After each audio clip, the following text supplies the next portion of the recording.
Dați-o Gogo, asta e, fetelor? Asta? Asta. Mulțumim și noi!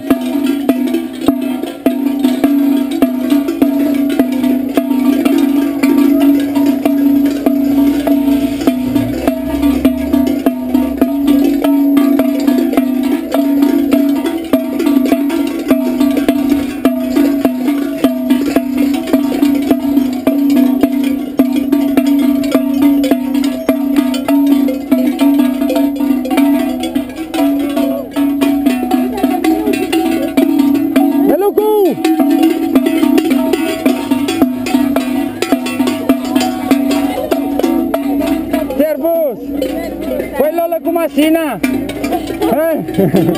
Lola cu mașina mergeți voi! Păi... Trebuie să te fac... Cum te bai eu pe YouTube acum? Cum? Lola pe motocicletă n-am văzut până acum. În 3 am fost, dar pe motocicletă nu. Da, pa!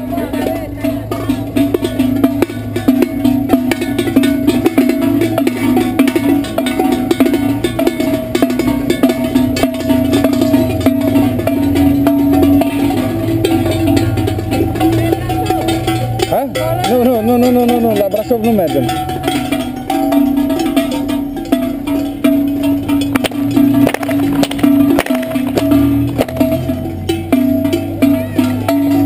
Ce faci, prietene?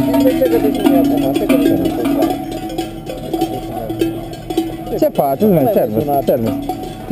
Nu te-am mai sunat că nu mi-a dus încă Florin, ne-am uitat de alea, de... Să ne opresc.